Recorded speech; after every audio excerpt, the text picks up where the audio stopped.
सफाइयों पर योगी आदित्यनाथ ने जो कहा वो किया जा रहा है। और मुख्यमंत्री योगी आदित्यनाथ ने पहले ही कह दिया था कि अगर उत्तर प्रदेश में कोई भी अपराध करेगा तो फिर उसे सजा दी जाएगी। आज की शुरुआत में करूंगा दर्शकों, आपको 3 तस्वीर दिखा रहा हूं। इन तस्वीरों को आप ध्यान से देखिए।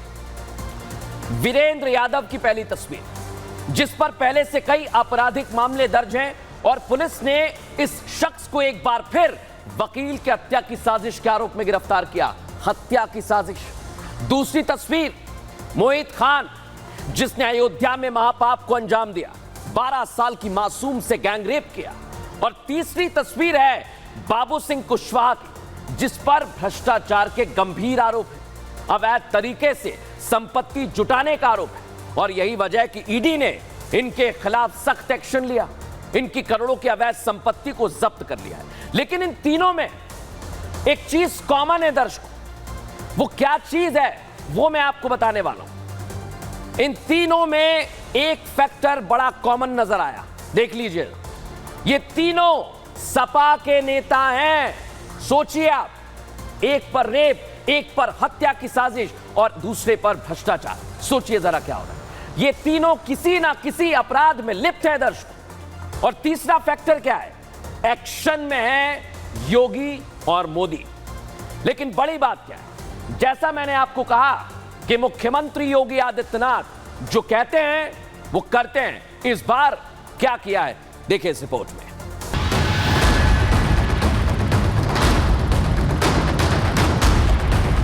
इस प्रकार के अपराधियों को आप कहते हैं साहब गोली मार रहे हैं, क्या माला पहनाएंगे क्या? उत्तर प्रदेश के मुख्यमंत्री योगी आदित्यनाथ का अंदाज सबसे अलग है। अपने इसी मिजाज के कारण वो अक्सर चर्चा में रहते हैं। उनका यही अंदाज सिर्फ जनता के बीच ही नहीं बल्कि दूसरे राज्य सरकारों में भी चर्चा का विषय बना रहता है। योगी कुछ भी करें, वो योगी मॉडल बन जाता है और एक एक कर दूसरी सरकारें योगी मॉडल को अपनाने लग जाती हैं। हो भी क्यों ना, योगी जो कहते हैं वो करते हैं। आज एक बार फिर मुख्यमंत्री योगी आदित्यनाथ ने ये साबित कर दिया है। कल ही यूपी विधानसभा में उन्होंने अपराधियों के खिलाफ हुंकार भरी, साफ साफ कहा कि मासूमों के साथ गलत करने वाले, समाज में अराजकता फैलाने वालों को गोली नहीं मारी जाएगी तो क्या माला पहनाई जाएगी? इस प्रकार के अपराधियों को आप कहते हैं साहब गोली मार रहे हैं, क्या माला पहनाएंगे क्या? मुझे आश्चर्य होता है। अब इस प्रकार का तो ये ताजा उदाहरण है, इस समाज के लिए सबसे बड़े कलंक है, इस समाज का कोड़ है। योगी का कल इतना बोलना ही था कि यूपी में योगी की पुलिस एक्टिव हो गई है और यूपी पुलिस ने रात में अंधेरे में हरदोई अधिवक्ता कांड के आरोपी सपा के पूर्व जिला अध्यक्ष वीरेंद्र यादव को पकड़कर कानून के हवाले कर दिया है। एनकाउंटर हो गया है दर्शकों, एनकाउंटर कर दिया गया है। आपको बताऊंगा क्या हुआ। पहले बात वीरेंद्र की, विपक्ष लोकसभा चुनाव में थोड़ा मजबूत क्या हुआ, झूठ और भ्रम फैलाने के प्रोपेगेंडे में तेजी से जुट गया। उत्तर प्रदेश में सपा के नेता लगातार यह भ्रम फैला रहे हैं कि अगर प्रदेश में अपराध बढ़ गया और महिला सुरक्षा के दावे झूठे हैं, लेकिन सच्चाई क्या है? सीएम योगी ने प्रण लिया है वो सपा के झूठ के प्रोपेगेंडे को बेनकाब कर देंगे। प्रदेश में जब भी क्राइम होता है उसमें या तो किसी सपा के नेता का नाम सामने आ रहा है या वो सपा नेताओं का करीबी निकलता है। दर्शक, कल मुख्यमंत्री योगी आदित्यनाथ ने विधानसभा में खड़े होकर सपा के ऐसे ही 2 नेताओं की क्राइम कुंडली पढ़ी थी, जो तस्वीर मैं आपको दिखा रहा हूं। सीएम योगी ने कल जिस वीरेंद्र यादव और बीरे की बात की, वो आज हरदोई पुलिस के शिकंजे में आ गया है। और आप सोचिए, जिस अपराधी के बारे में खुद मुख्यमंत्री योगी आदित्यनाथ को बात करनी पड़ जाए, उसका आपराधिक इतिहास कैसा होगा और उसने कितने जुर्म किए होंगे कि उसके अपराधों का कच्चा चिट्ठा खुद सीएम विधानसभा में लेकर पहुंचे। लेकिन क्या हुआ एनकाउंटर देखिए जरा। वीरेंद्र यादव सपा का पूर्व जिलाध्यक्ष था और एक जिलाध्यक्ष के रहते हुए उसने कई आपराधिक घटनाओं को अंजाम दिया, लेकिन सपा ने एक बार फिर उसके खिलाफ एक्शन नहीं लिया। लेकिन इस बार वीरेंद्र यादव को एक वकील की हत्या की सुपारी देना भारी पड़ गया और सीएम योगी की पुलिस ने वीरेंद्र के सहयोगियों के साथ साथ सुपारी लेने वाले शूटर को गिरफ्तार कर लिया है, जो तस्वीर में आपको दिखा रहा हूं। और कैसे कल उन्होंने विधानसभा में वीरेंद्र की क्राइम कुंडली सामने रखी थी, पहले आपको वो सुनवाता हूं। हरदोई में एक दुर्भाग्यपूर्ण घटना घटित हुई और हरदोई में घटित दुर्घटना में भी बीरे उर्फ वीरेंद्र यादव इस समाजवादी पार्टी का पूर्व जिलाध्यक्ष है। अब देखो किस प्रकार के व्यक्ति को आप जिलाध्यक्ष बना रहे हैं। इस पे आईपीसी और सीआरपीसी की कोई ऐसी धारा नहीं जो इस पे लगी हो। 28 ऐसे मामले हैं और ऐसे नहीं कि मामले 17 से 24 के बीच के हों। इस पे पहला अपराध दर्ज हुआ था 89 में, दूसरा है 91 में, तीसरा 91 में, चौथा 91 में, पांचवा 92 में, छठा 90 में, फिर 93 में, फिर 92, फिर एक इससे पहले 98। 28 इस प्रकार के मामलों में व्यक्ति लिप्त है। समाजवादी पार्टी का पूर्व जिलाध्यक्ष है। कल एक अधिवक्ता की हत्या सरेआम इसके द्वारा करवाई गई है और इस प्रकार के अपराधियों को आप कहते हैं साहब गोली मार रहे हैं, क्या माला पहनाएंगे क्या? मुझे आश्चर्य होता है। अब इस प्रकार का तो ये ताजा उदाहरण है, इस समाज के लिए सबसे बड़े कलंक है। तो देखा आपने दर्शक कैसे मुख्यमंत्री योगी आदित्यनाथ ने पूरी क्राइम कुंडली सामने रखी, लेकिन अब आरोपी के गुनाहों को सजा दी गई। एनकाउंटर कर दिया है यूपी पुलिस ने। आज केस हमारे सामने है। सबसे पहले आपको बता रहा हूं कैसे हुआ एनकाउंटर। हत्याकांड में पुलिस की कई टीमें जांच में जुटी हुई हैं। कई लोगों को हिरासत में लिया गया, दर्शकों पूछताछ की गई और सर्विलांस और कॉम्बिंग का भी सहारा लिया गया। मैनुअल इन्वेस्टिगेशन भी लगातार पुलिस की टीम करती रही। सर्विलांस के जरिए कई नंबर और सीडीआर निकलवाए। सीसीटीवी फुटेज के आधार पर तफ्तीश करती रही और फिर चेकिंग के दौरान नीरज ने भागने की कोशिश की। पुलिस के पकड़ने पर नीरज ने फायरिंग कर दी, दर्शकों, और पुलिस की गोली से शूटर नीरज के बाएं पैर में गोली लगी है, जो मैं आपको दिखा रहा हूं। पुलिस ने आरोपी नीरज को गिरफ्तार कर लिया है और सपा नेता वीरेंद्र यादव समेत 5 आरोपी गिरफ्तार किए गए। इस मामले में 2 शूटर अब भी फरार चल रहे हैं, लेकिन उनकी खैर नहीं है। लेकिन इन लोगों ने किस वारदात को अंजाम दिया था, अब मैं आपको वो बता रहा हूं। वकील की हत्या में ये सभी संलिप्त थे। कनिष्क मेहरोत्रा की घर में घुसकर हत्या की। 30 जुलाई को 2 युवकों ने गोली मारी, लेकिन कैसे समझिए। 2 शूटर्स घर में क्लाइंट बनकर आए वकील के। कोर्ट मैरिज के बहाने वकील को बाहर बुलाया। कनिष्क के पहुंचने पर शूटर्स ने उसे फाइल पकड़ाई। फाइल जैसे ही खुली, शूटर्स ने कनपट्टी पर गोली मार दी और प्रॉपर्टी के विवाद में सुपारी देकर यह हत्या करवाई गई है, जिसमें सपा के नेता का नाम। 40 साल से कनिष्क एक मकान में किराए पर रह रहे थे और इस मकान को 11 साल पहले 6 लोगों ने खरीदा था। ज्यादातर किराएदारों ने मकान छोड़ दिया, लेकिन वकील कनिष्क मेहरोत्रा ने मकान नहीं छोड़ा और मकान खरीदने वाले वहां बड़े कमर्शियल वेंचर को चाहते थे। इसी से यह विवाद बढ़ा और कनिष्क मेहरोत्रा की हत्या कर दी गई। सुपारी देकर हत्या कर दी गई। लेकिन इस मामले में योगी की पुलिस ने एक्शन लिया है, दर्शकों। गिरफ्तारी भी हुई, एनकाउंटर भी हुआ। क्या कह रही है पुलिस, सुनिए। घटना के खुलासे के लिए मल्टीपल टीम्स लगी थी। उसमें हम लोगों ने सीसीटीवी फुटेज के आधार पे और मोबाइल सीडीआर एनालिसिस के आधार पे कुछ लोगों को आइडेंटिफाई किया था, जिसमें हम उनको पकड़ने का निरंतर प्रयास कर रहे थे, जिसमें आज सफलता मिली है। एक व्यक्ति, इसका नाम नीरज है, जिसका एक आपराधिक इतिहास है, उसको सर्च किया जा रहा था। तो सर्च ऑपरेशन के दौरान उसने पुलिस पे फायरिंग किया, तो पुलिस ने भी आत्मरक्षार्थ फायरिंग की। इसमें उसके पैर में गोली लगी। उसको अभी आपने देखा है, उसको हॉस्पिटल लाया गया है। फिलहाल वो होश में नहीं है, उससे भी डिटेल इन्वेस्टिगेशन की जाएगी, लेकिन इसका डिटेल क्रिमिनल हिस्ट्री है और ये निरंतर वहां पे था और वो फुटेज के आधार पे कंफर्म आइडेंटिटी है। तो देखा कैसे अपराधियों को चुन चुन कर हिसाब लिया जा रहा है उनसे, उनके अपराध का। सपा का हरदोई कनेक्शन मैंने आपको दिखा दिया। अब मैं आपको लेकर चल रहा हूं अयोध्या में। यह याद है आपको मोहित खान और इसका महापाप। मोहित खान सपा के लिए गले की हड्डी बन गया है, जिसे अखिलेश और अवधेश प्रसाद ना तो निगल पा रहे हैं और ना ही उगल पा रहे हैं। कल तक चुनावी रैलियों में अवधेश प्रसाद के साथ पीडीए का झंडा लिए, ये देखिए मोहित खान बगल में बैठे हुए हैं। और अब मोहित के कुकर्मों की जानकारी ना तो अखिलेश यादव को है, ना डिंपल यादव को है और ना ही अवधेश प्रसाद को है, जो बगल में बैठे हुए हैं। और अवधेश प्रसाद तो मोहित का नाम आते ही अपनी कार की तरफ दौड़ लगा देते हैं, दर्शक। दिखाऊंगा आपको। मोहित का अपराध इतना संगीन है कि सीएम योगी खुद संज्ञान ले रहे हैं। सोचिए आप, महिला सुरक्षा सीएम योगी की प्राथमिकता है। वहीं जब मामला अति पिछड़ा वर्ग से जुड़ा हो तो मामले को गंभीरता और बढ़ जाती है उसकी, और लिया जाना चाहिए। सपा पूरे लोकसभा चुनाव के दौरान पिछड़ों के नाम पर वोट मांगती रही, लेकिन जब उनके ही नेता ने दलित नाबालिग के साथ दुष्कर्म को अंजाम दिया तो सपा के मुखिया ने इस मामले पर चुप्पी साध ली। लेकिन सीएम योगी ऐसे जघन्य अपराध पर चुप रहने वाले नहीं हैं, और यही वजह है दर्शकों कि सीएम योगी पीड़िता के परिवार से मुलाकात करते हैं। वो तस्वीर भी मैं आपको दिखाऊंगा, और हर संभव मदद का भरोसा दिया है। साथ ही ये वचन दिया है कि आरोपियों को उनके अंजाम तक जरूर पहुंचाएंगे। लेकिन पहले मैं आपको बताऊंगा कैसे मुख्यमंत्री योगी आदित्यनाथ महिलाओं के लिए प्राथमिकता से काम कर रहे हैं। इस रिपोर्ट में I am not aware of it, मुझे इसकी जानकारी नहीं। Already we have discussed yesterday why you are wasting your time.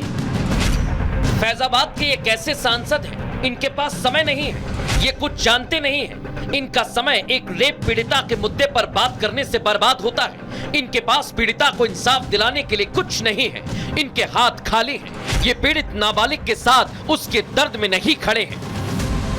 Awadhesh जी, आपने 2 दिन पहले कहा था कि आपने 2 दिन पहले कहा था कि घटना से अवेयर होंगे कि आपने घटना का संज्ञान लिया। समाजवादी पार्टी नेता पर गैंग रेप का ऐसा है।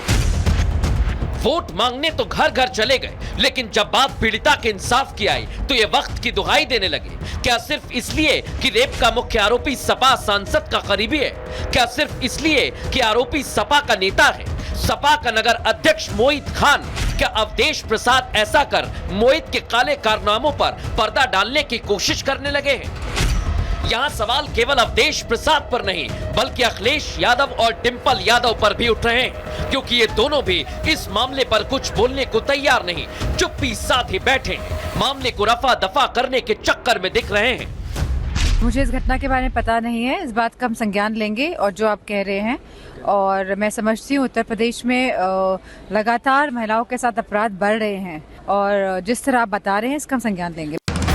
लेकिन सीएम योगी आदित्यनाथ ने ठान लिया है कि अपराधी चाहे कोई भी हो, कितना भी रसूखदार हो, कितना भी ताकतवर हो, महिलाओं की रूह को छलनी करने वालों को बख्शा नहीं जाएगा।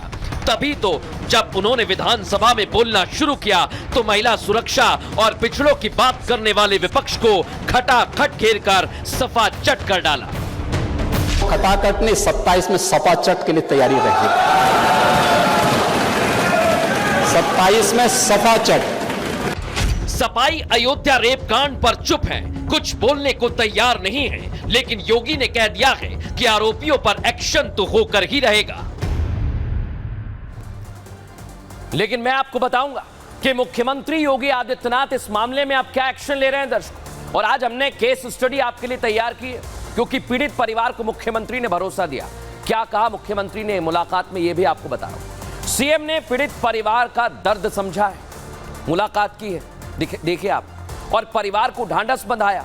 पीड़िता की मां को कड़ी कार्रवाई का भरोसा दिया है। दरिंदे बख्शे नहीं जाएंगे, कड़ी कार्रवाई उन पर होगी, और मोहित खान की संपत्तियों की जांच भी होगी। अवैध निर्माण मिलने पर बुलडोजर भी चलेगा। बच्ची को हर कीमत पर न्याय दिया जाएगा। सपा ने अब तक इस पर कड़ी कार्रवाई नहीं की है, बड़ी बात यह भी है। लेकिन इधर योगी ने आदेश दे दिया है और इधर एक्शन शुरू हो गया है। राज्य बाल संरक्षण आयोग की सदस्य पहुंच गई अयोध्या और रेप पीड़ित नाबालिग से उन्होंने मुलाकात की है दर्शकों, अनीता अग्रवाल ने, और उन्हें स्थिति की समीक्षा के निर्देश दिए गए हैं। पीड़िता की सुरक्षा का विशेष ध्यान रखने के निर्देश मिले हैं। पीड़ित नाबालिग के स्वास्थ्य पर ध्यान देने के निर्देश दिए गए। वरिष्ठ पुलिस अधीक्षक राजकरण नायर का भी बड़ा एक्शन देखने को मिल रहा है। देखिए आप, पहुंच गए हैं वहीं। एसओ और चौकी इंचार्ज को सस्पेंड कर दिया, निलंबित कर दिया गया है दर्शकों। एसएसपी, डीएम और एसडीएम भदरसा इलाके में पहुंचे आज। एसडीएम सोहाबल राजस्व कर्मियों के साथ पहुंचे भदरसा, और मोइन खान के अवैध कब्जे की पड़ताल की, जो मैं आपको दिखा रहा हूं। मोईद की प्रॉपर्टी का पूरा का पूरा ब्यौरा नोट कर लिया गया है, यानी कभी भी अवैध कार्रवाई पर बुलडोजर एक्शन भी हमें देखने को मिल सकता है दर्शकों, क्योंकि इस मामले में अभी तक समाजवादी पार्टी चुप है, कोई एक्शन नहीं हुआ है। इधर मुख्यमंत्री योगी आदित्यनाथ ने एक्शन की तैयारी कर ली है। लेकिन सिर्फ इतना नहीं दर्शकों, मैं आपको एक और चीज बता दूं, क्योंकि मुख्यमंत्री योगी आदित्यनाथ और प्रधानमंत्री नरेंद्र मोदी की जोड़ी भ्रष्टाचारियों के खिलाफ भी ताबड़तोड़ एक्शन ले रही है। और जो 3 समाजवादी पार्टी के नेता बताए थे, उनमें से एक है जिन पर कार्रवाई हुई है। और ईडी का खौफ तो अब विपक्ष में इतना है कि कांग्रेस भी डर रही है। कांग्रेस के नेता सांसद राहुल गांधी को भी डर सताने लगा है। राहुल ने दावा कर दिया है कि ईडी इनके खिलाफ एक्शन की प्लानिंग कर रही है। राहुल पर एक्शन भले ना हुआ हो, लेकिन सपा के जौनपुर के सांसद बाबू सिंह कुशवाहा पर ईडी ने शिकंजा कस लिया है। यही है बाबू सिंह कुशवाहा। और ईडी की टीम ने लखनऊ से लेकर कानपुर रोड तक, जहां बाबू सिंह कुशवाहा की करोड़ों की अवैध संपत्ति है कानपुर रोड में, वहां पर एक्शन लिया है। यूपी की राजनीति में अब हड़कंप मच गया है दर्शकों, सब घबरा गए हैं कि हो क्या रहा है, क्योंकि बाबूलाल कुशवाहा पर लगातार कार्रवाई की जा रही है। सोचिए आप, डर रही थी कांग्रेस, लेकिन कार्रवाई हो रही है सपा के सांसद पर। लेकिन इनकी करोड़ों की संपत्ति है दर्शकों, और इनका इतिहास भी बड़ा पुराना है भ्रष्टाचार का, क्योंकि इन पर कई आरोप लगते रहे। सपा में आने से पहले बाबूलाल कुशवाहा बसपा के रसूखदार नेताओं में से एक थे। उत्तर प्रदेश के बहुचर्चित, याद होगा, NRHM घोटाले के तार बाबूलाल कुशवाहा से जुड़े हुए थे। और मायावती सरकार की बड़ी फजीहत हुई थी, तो बहन जी ने क्या किया? सबसे पहले स्वास्थ्य मंत्री अनंत मिश्र और परिवार कल्याण मंत्री बाबू सिंह कुशवाहा को हटा दिया। दावा किया गया कि NRHM मामले में 5000 करोड़ के घोटाले को अंजाम दिया गया। अब एक्शन हो रहा है। NRHM घोटाले में 5 हत्या हुई, 2 आत्महत्या हुई, 3 आत्महत्या के प्रयास के मामले भी सामने आए दर्शकों। और जब हमने और जांच की तो इस घोटाले में सबसे पहले मौत डायरेक्टर जनरल बच्ची लाल की हुई। अक्टूबर 2010 में लखनऊ में NRHM प्रभारी CMO विनोद कुमार आर्य की हत्या हुई। विनोद की जगह BP सिंह CMO बनाए गए, लेकिन अप्रैल 2011 में उनकी भी मॉर्निंग वॉक के दौरान हत्या कर दी गई थी। सोचिए आप उस समय का उत्तर प्रदेश, जिसके बाद डिप्टी CMO योगेंद्र सचान को हत्याओं का मुख्य आरोपी बना दिया गया। लेकिन लखनऊ जेल में योगेंद्र सचान ने आत्महत्या कर ली। हालांकि उनके परिवार ने इस आत्महत्या को हत्या बताया। इन मौतों का खुलासा आज तक नहीं हो पाया है। और उस समय बाबू सिंह कुशवाहा, ये क्यों बता रहा हूं आपको, बसपा में थे, तो सपा और कांग्रेस ने इस मामले में खूब राजनीति की। मायावती ने तो कांग्रेस पर CBI के दुरुपयोग के आरोप लगाए थे। मार्च 2012 में CBI ने बाबू सिंह कुशवाहा को भ्रष्टाचार के आरोप में गिरफ्तार किया था। और अब लगातार एक्शन हो रहा है। ईडी की टीम भी पहुंच गई है। और जहां से ये खबर सामने आई, लखनऊ के कानपुर रोड इलाके से, वहां हमारे सहयोगी पहुंचे अजय, उनकी रिपोर्ट देखिए।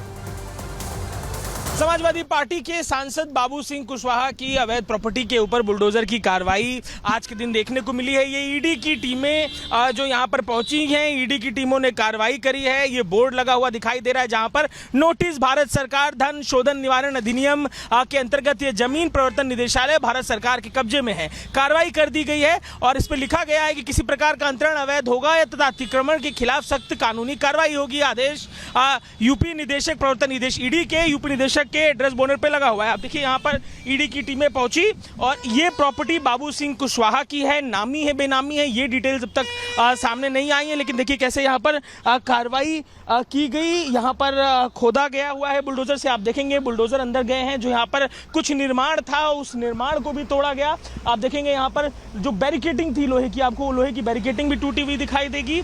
बाबू सिंह कुशवाहा तमाम बसपा सरकार के दौरान हुए घोटालों को लेकर पुलिसिया कार्रवाई उन पर चल रही है। अलग अलग जांच एजेंसी जांच कर रही है, कोर्ट की कार्रवाई चल रही है।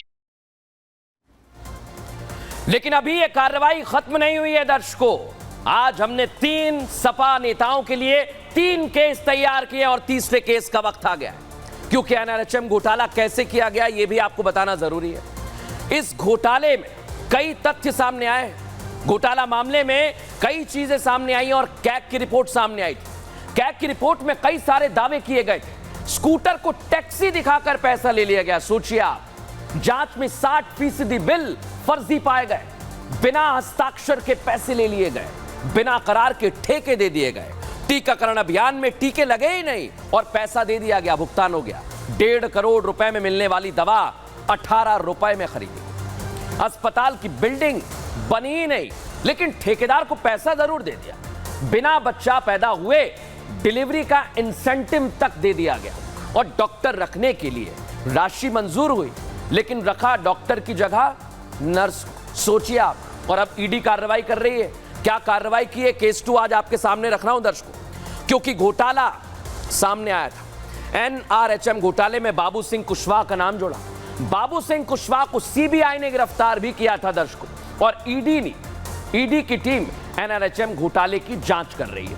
घोटाले के पैसों की बंदरबांट की जांच की जा रही है।